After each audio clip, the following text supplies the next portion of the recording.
La mission de notre exploration d'aujourd'hui, c'est vraiment de décortiquer une frontière extrêmement fine, presque invisible en fait. Ouais, la fameuse ligne qui sépare la simple influence de la manipulation pure et dure. Exactement. Et pour mener à bien cette analyse détaillée, nos sources rassemblent des notes assez pointues sur les techniques de négociation et un article de recherche vraiment fondateur en psychologie sociale. Tout à fait.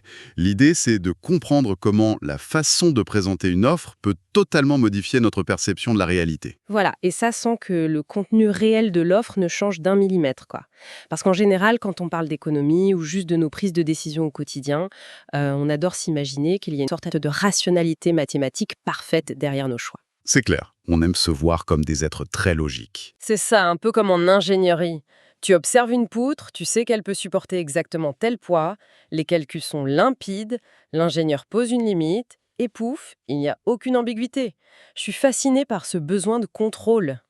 L'esprit humain cherche constamment cette sécurité intellectuelle. Le cerveau, il adore quand les choses sont quantifiables, quand elles sont visibles. Ouais, quand ça rentre dans des cases. Exactement, quand ça rentre dans des équations super simples où une offre rencontre une demande de façon prévisible. Sauf que, et c'est là que nos sources deviennent passionnantes, dès qu'on s'aventure dans le domaine de l'influence, cette belle calculatrice mentale implose totalement. Le paysage devient super trouble.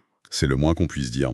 Et les documents s'attaquent précisément à ce qu'ils appellent, avec un titre un peu provocateur d'ailleurs, le côté obscur de la négociation. Ouh, le côté obscur, ça fait très cinéma. Mais on précise bien que ce n'est pas de la magie, hein. Ah non, pas du tout. Le point de départ crucial ici, c'est d'écarter toute idée d'hypnose ou de truc de foire. On parle de biais cognitifs qui ont été étudiés avec une rigueur scientifique incroyable au fil des décennies. Donc ce côté obscur, en fait, c'est juste l'exploitation de failles dans notre cerveau. C'est ça. Des courts-circuits mentaux tout à fait prévisibles. Et l'une des techniques les plus redoutables identifiées dans nos sources s'appelle la technique du, je cite, «ce n'est pas tout». Alors, plutôt que de rester dans la théorie, plongeons direct dans une scène concrète issue des documents pour voir ça en action. Faisons un petit bond en arrière, direction 1986. Une grande époque pour la psychologie sociale. Complètement en effervescence, les notes pointent vers une expérience devenue un classique absolu menée par le chercheur Jerry M. Burger. Publié dans le très prestigieux Journal of Personality and Social Psychology. Ouais, volume 51 d'ailleurs.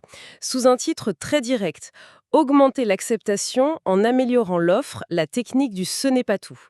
Et ce qui me bluffe, c'est le décor choisi pour cette recherche de haute volée. C'est pas un laboratoire fermé, c'est juste un banal stand de gâteaux sur un campus. En fait, les chercheurs choisissent très souvent ce genre d'environnement éphémère. Ça permet d'éliminer toutes les variables trop complexes. Pour avoir un contexte neutre, quoi. Exactement. Pas de contrat de 100 pages, pas de relation client à long terme, juste une interaction humaine pure autour d'un bien basique. Alors la scène décrite est géniale. Quelqu'un s'approche de ce fameux stand de gâteaux. Le vendeur le regarde et annonce direct. Le gâteau, c'est 5 €. Et là, le timing est critique. Ouais, un silence s'installe. Le client hésite, tu vois. Il regarde son porte-monnaie, il regarde la pâtisserie, il se demande si ça vaut le coup. Et juste au moment où il va dire non, le vendeur dégaine la technique et lâche. Et je t'offre 2 cookies avec. Ce moment précis, c'est vraiment la clé de voûte de toute la manœuvre. L'ajout arrive pile pour briser l'évaluation rationnelle du premier prix. Tu sais, en lisant ça, mon cerveau a tout de suite fait le lien avec le téléachat des années 90. C'est exactement la même énergie. Ah oui, les démonstrations interminables à la télé. Mais oui, on voyait un gars hurler devant un set de couteaux vendu 50 €. Toi, dans ton canapé, tu te disais que c'était beaucoup trop cher. Et là, le gars s'époumonait. Mais attendez, ce n'est pas tout. Le fameux cri de guerre. C'est ça. Si vous appelez maintenant, on rajoute une planche à découper et un mixeur. Cette avalanche de cadeaux, ça m'a toujours semblé super caricatural. Du coup, je me demande, le génie de cette technique, est-ce que c'est juste l'effet de surprise? Un coup d'adrénaline? Pas seulement, non. La surprise, c'est juste le déclencheur, qui ouvre une brèche dans notre attention. Ce qui se passe ensuite dans notre cerveau est vachement plus lourd. D'accord, c'est là qu'intervient la méthode de Jerry Burger, non? Exactement. Il ne s'est pas juste contenté de regarder si les gens achetaient. Il a monté un protocole pour opposer directement la structure de l'offre, donc la chronologie et le contenu réel de l'offre. Et connaissant la méthode scientifique, je suppose qu'il a créé 2 groupes, n'est-ce pas? Un groupe test avec le petit suspense et un groupe de contrôle. Tu as tout compris. Les étudiants ont été divisés en 2 groupes sans le savoir. Le premier groupe, le groupe test, subit l'offre hachée. Le gâteau est à 5 €, micro-pause pour ancrer le prix, puis, boum, l'ajout des 2 cookies en surprise. Et le groupe de contrôle, du coup? Pour eux, c'est totalement plat. Le vendeur du direct, pour 5 €, vous avez ce gâteau et ces 2 cookies. Tout est sur la table à la première syllabe. Et là, il faut que je fasse l'avocate du diable, parce que mon esprit logique a un mal de chien à accepter ça. Si on regarde froidement, matériellement, les 2 groupes reçoivent exactement la même chose. La même quantité de sucre et de farine, oui. Voilà, un gâteau, 2 cookies pour le même billet de 5 €. L'équation mathématique est identique à la virgule près. Strictement identique, ouais. Alors comment, par quel miracle, les résultats de l'étude montrent une différence aussi écrasante? Parce que les sources insistent bien sur le fait que le groupe test a un taux d'acceptation beaucoup, beaucoup plus élevé. Comment une simple pause dramatique peut balayer notre logique? La réponse, c'est le contraste perceptuel. C'est un mécanisme neurologique de base. Faut savoir que le cerveau humain, c'est une machine à économiser de l'énergie. Il déteste évaluer la valeur absolue d'un truc, c'est trop fatigant. Donc il compare. Toujours, il évalue par comparaison. Dans le groupe de contrôle, l'acheteur entend le bloc direct. Le lot coûte 5 €. Le cerveau crée une norme fixe, c'est statique. Il n'y a pas d'histoire, le produit vaut son prix, un point c'est tout. Voilà, le produit devient sa propre norme. Mais dans le groupe test, la dynamique s'emballe. Le client entend « gâteau », 5 €. Le cerveau plante ce premier repère. Il commence à évaluer sur cette base. Et soudain, les cookies entrent en scène. Exactement, l'environnement change. La valeur marchande augmente avec les cookies. Mais le prix demandé, lui, reste bloqué sur le point de repère de 5 €. Ce n'est plus statique, c'est une expérience dynamique. Ah, je vois. Le contraste entre ce qu'on s'attendait à avoir pour 5 € et ce qu'on reçoit finalement crée l'illusion d'un gain irrationnel. C'est tout à fait ça. La logique mathématique est pulvérisée par l'expérience émotionnelle vécue sur le moment. C'est fou. Et nos documents soulignent un autre aspect crucial. C'est pas juste l'illusion d'une bonne affaire financière. C'est aussi une illusion sociale très puissante. Le sentiment qu'on nous fait une fleur. Oui, la mécanique temporelle force carrément l'acheteur à voir l'ajout comme un geste d'empathie du vendeur. La progressivité fabrique de l'intention. Genre, le client se dit « Oh, il a vu que j'hésitais, il est sympa, il pioche dans son stock pour m'aider. » Inconsciemment, c'est exactement ce monologue qui se déroule. C'est de la manipulation de haut vol. D'ailleurs, en préparant cette exploration, j'ai tout de suite pensé au cadeau d'anniversaire. C'est la même loi du séquençage, non? L'analogie est parfaite, vas-y. Imagine, j'arrive à un anniversaire avec une immense boîte contenant 3 beaux objets. La personne ouvre, voit le tout, elle est super contente. Mais la norme est fixée. Joie statique. Voilà. Par contre, si je séquence le truc, j'offre un premier petit paquet. La personne ouvre, pic de dopamine, super heureuse. 10 minutes passent, ça redescend un peu. Et là, je lâche un « Attends, c'est pas tout » et je sors le deuxième paquet. Nouvelle décharge de dopamine. Exact. Et je recommence avec le troisième. Avec les mêmes 3 objets, le cerveau a l'impression d'avoir reçu une montagne de cadeaux juste grâce à la chronologie. Ouais, cette distribution successive exploite à fond notre système de récompense. Et cette dynamique enclenche le deuxième moteur de l'étude Burger, la fameuse règle de réciprocité. L'idée qu'on se sent redevable, c'est ça? Absolument. L'évolution humaine s'est bâtie sur l'altruisme réciproque. C'est la colle de nos sociétés. Quand on te fait une faveur, ton cerveau enregistre une dette sociale. Et ça crée un petit malaise tant que c'est pas remboursé. Ah, donc sur le campus, quand le vendeur rajoute les cookies, il a l'air de se sacrifier. Et le client se sent piégé par cette politesse. Et le seul moyen immédiat d'effacer cette dette, C'est de sortir son billet de 5 €. Il n'achète plus un gâteau, il rembourse une dette sociale totalement artificielle. et c'est bien pour ça que les sources parlent du côté obscur. Parce que dans ton exemple de l'anniversaire, l'intention de faire plaisir est vraie, c'est généreux. Alors que le vendeur de burgers savait depuis son réveil qu'il allait donner le lot complet pour 5 €. Exactement. C'est prémédité, c'est millimétré. L'effort personnel du vendeur est une totale fiction.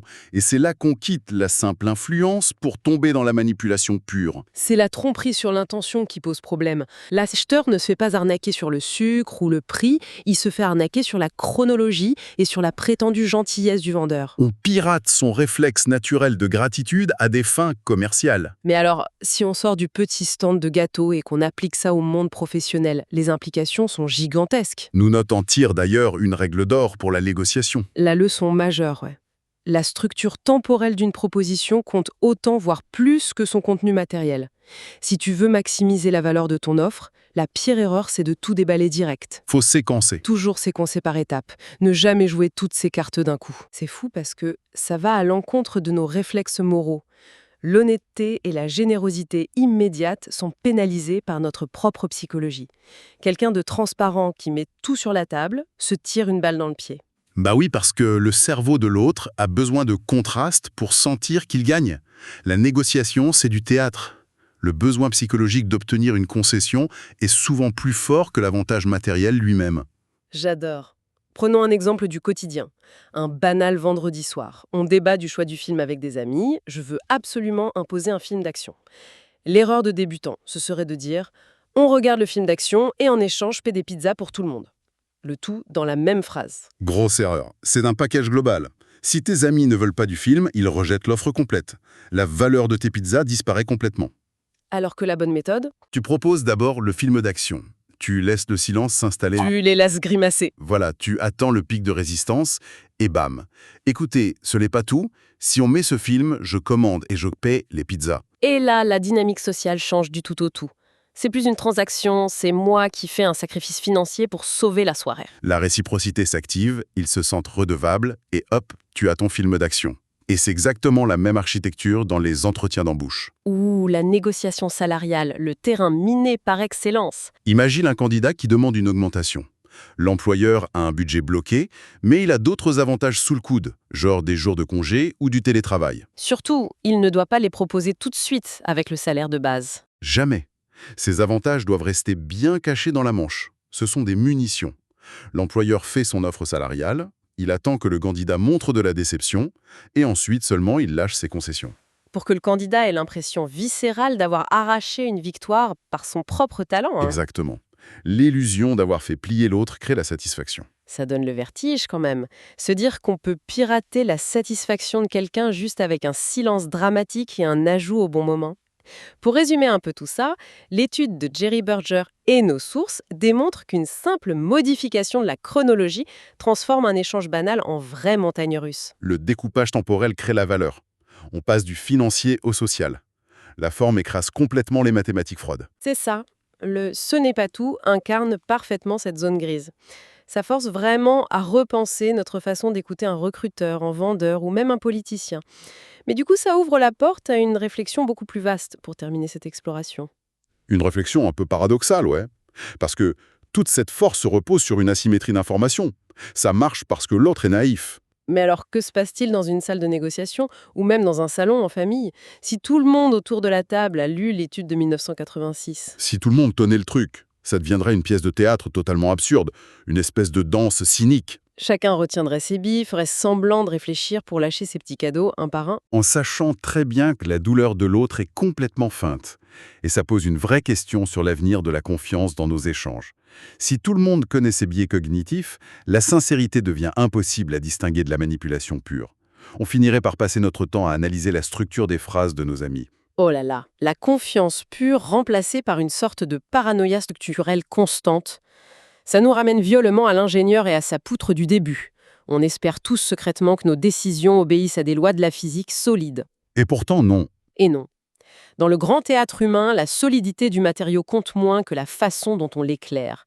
C'est la perception de l'effort qui crée notre réalité. Voilà, je crois qu'on a donné à notre audience de quoi méditer sérieusement jusqu'à notre prochaine plongée. Merci de m'avoir accompagné sur ce sujet fascinant. Avec grand plaisir.